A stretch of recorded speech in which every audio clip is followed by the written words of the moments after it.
С първия материал в предаването Инициатива ще ви направим свидетели на един много отблъскващ пейзаж. Той е сътворен от недобросъвестни хора, които с безотговорните си действия бъркат в джоба на всички данъкоплатци в общината. За наличието на голямо бунище до парк Бедечка, което е в непосредствена близост и до жилищни блокове, екипът ни беше сигнализиран от възмутени старозагорци. На фона на цветните контейнери за смет, чрез които се прави опит да се въведе разделно сметосъбиране, на фона на добре почистваната, особено в централната част Стара Загора, в рамките на града се шири бунище на голяма площ.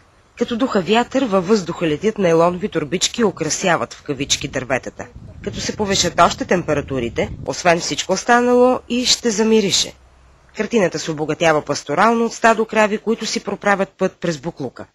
Жената, която се грижи за тях, е ставала неведнъж свидетел на това как се изхвърля смет. И с трактори идват и схвърят, и с коли идват и схвърят, и като им правят забележки и се карат. Не само тук, навсякъде изхвърят буклуците. Това просто не е парка, е станал Мандра Байер. Всички мръсти и тук си ги докарат. Това е магазин без пари. Каквото ни най-малко очакваш, това можеш да намериш. Лично вие правили ли сте им забележки, след като сте се възмутили от техните постъпки? И като им правят забележки, отиват и да се карат, се събият с мене. И ми правят забележки, защо пасят тук краите. Краите какво правят? Ядат трева, а те хвърят мръстиите. Нима краите сират мръстиите. Сигнализирах на няколко пътя до полицията, конната полиция, която ходи. Дори отгоре по линията пак са хвърляли мръсти. По линията, където минава международния влак. И съм им сигнализирала, те като ще се обадим на общината, но никакъв случай няма. Колко пъти съм събирала нейлонища, колко пъти съм събирала буклуци и съм ги горяла, и съм ги чистила. Екологията мене гоня, пък уния, дето хвърят буклуците, мръстиите, тях не ги гони. Това е едно от редовните нерегламентирани сметища, които община Стара Загора почиства поне в рамките един път на 3 месеца. Същото сметище го чистихме няма и повече преди месец. Независимо, че тези имоти не са общински, а са частни терени, макар че има проблеми с възстановяването на собствеността, общината не стои безучастна и се стремим, доколкото ни позволяват силите, това периодично възникващо сметище от строителни материали да бъде почиствено.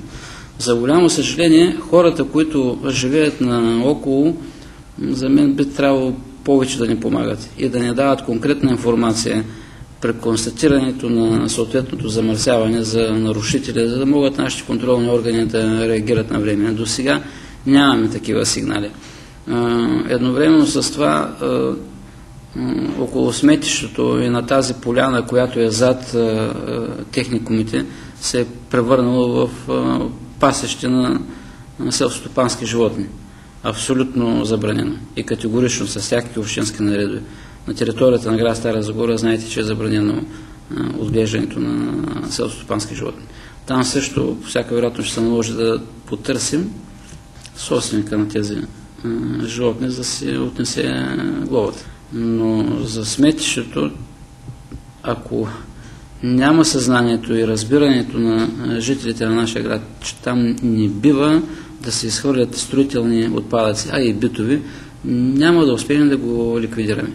А даваме грешни пари всяко тримесечие община Стара Загора да чисти тези замърсявания в тази част на района, което идва от джобовете на хората. За мен е абсолютно неоправдано. И за да не плащаме ние, данъкоплатците, чуждите грешки, е препоръчително, ако станем свидетели на подобни действия, да сигнализираме в общината. Повярвайте ми, глобите в момента са достатъчно сериозни, за да откажат хората да се изхвърлят на нерегламентирани места отпадъка. Имайте предвид, че глобата за такъв тип административно нарушение е в порядъка до 5000 лева. В край на кращата това не е малка сума.